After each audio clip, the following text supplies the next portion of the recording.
Well, the pressure is now building on Chinese government, and number of questions, of course, being asked on the role of China in creating the pandemic that we are seeing today. There are three questions that come to light, most important questions, in fact, that come to light when we talk about the role of the Chinese government. The first being, did China do it on purpose? Did it actually create the COVID-19, as many conspiracy theories tell you? The second question being, what is the role of China in the pandemic that we see? Did Chinese government take enough measures? If not, why not? And third, is China going to benefit economically, and is that the reason why China did it?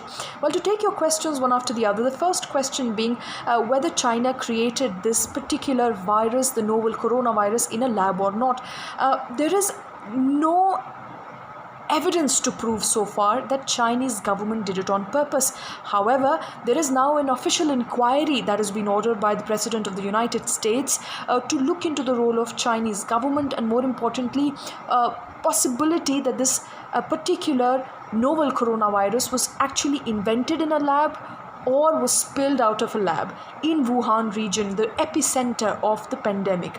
Now, there is no theory, as I mentioned, it's just a theory, there is no evidence. However, the global community, the scientific community so far agrees that this virus could have possibly been originated in the wet markets of Wuhan, the seafood markets of Wuhan, where it was transmitted from bat to an intermediary carrier such as a pangolin, and from a pangolin to human. So the most acceptable theory so far is that this particular virus originated from the wet market, from the meat market of China, in Wuhan in particular, and it came from bats to humans. However, as I mentioned again, there are other conspiracy theories that the Chinese government has also denied vehemently, and the US government is now looking at the role of China as far as in creating this COVID-19 virus is concerned. Now, coming to whether China did enough. And for that, we must go back to when the initial first few cases were being reported, and that was in December. However, despite few doctors coming out and saying that this looks unusual, that the fact that there are a number of patients with similar symptoms and they're not surviving, there were approximately 8 to 7 doctors who pointed this out, who were asked to be silent and not spread panic.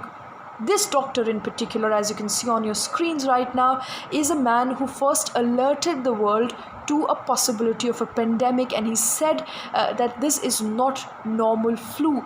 He was reprimanded. He is no more, and he succumbed to the very disease. Now, these were, of course, the first few cases when they were being reported in December, and there was a concerted effort by the Chinese government to silence those who speak, as is being the case forever now. Now, moving to January. Now, as of January 13th and 14th, according to this investigation by Associated Press, it appears that the Chinese government was aware of the pandemic, the epidemic as it was breaking in the Wuhan province. However, they refused to do anything about it until more than 3,000 people were affected as of January 20th. That is when Chinese government officially declared it a pandemic, an epidemic that has hit Chinese soil, and asked for all precautionary measures to be put into place. Now, of course, this has raised questions on whether China could have acted before and whether that would have helped. Well, it could have helped, because this study says, as you can see on your screens, that if China and Chinese government would have alerted the world about the pandemic even 3 weeks earlier, we could have mitigated the situation by up to 95%, which means that China hid the information, it hid it purposefully, and not just misled its own people, but the world in entirety. And amid all of this, the role of WHO has also come to a spotlight, because remember, as per this tweet, the WHO was told by the Chinese government that all is good, everything is normal, and there is nothing to worry. But more importantly, there is no possibility, there's highly unlikely possibility of human-to-human transmission of the virus. And this was way back in February. So Chinese government, they're misleading a global agency that there is no human-to-human transmission. As a matter of fact, it kept telling the the World Health Organization that things are normal, we are doing well.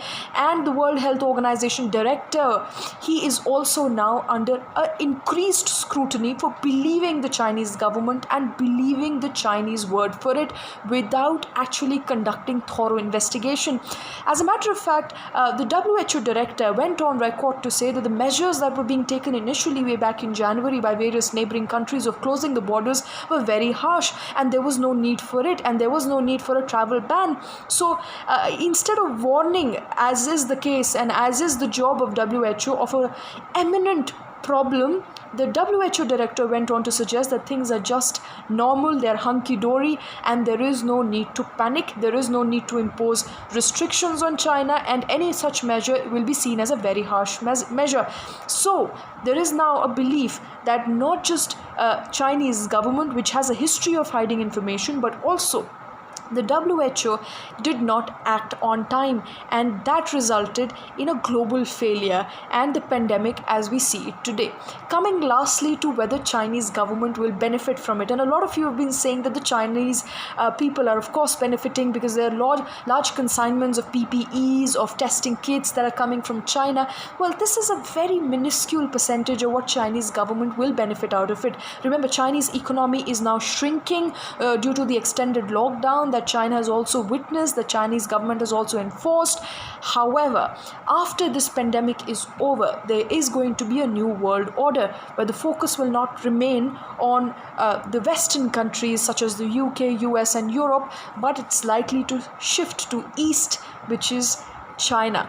So there is a possibility in the new world order, Chinese government or Chinese people and the country will emerge as more resilient and come out of it better, because it's been better prepared and it's got the advantage that the rest of the world did not, because China has been able to flatten the curve. It's been able to bring the number of positive cases of COVID-19 and the deaths in control. However, a recent figure, that the revision in figure of the number of people who died in Wuhan from approximately 1,290 that China had earlier reported has now been revised to 3,869, which is just double the number it had initially reported, again reaffirming the fact that Chinese government has been hiding the number of deaths from its own public, something, as I mentioned, that the Chinese government is well known for. So controlling the information, suppressing the information, not telling people, not letting people prepare in advance is where Chinese government is to be blamed for the entire pandemic. But whether they're going to benefit from it economically, we will of course have to wait and watch out for. But before I conclude, remember, it's going to be a new world after this lockdown finishes in India and the world emerges out of this pandemic, and Chinese government and China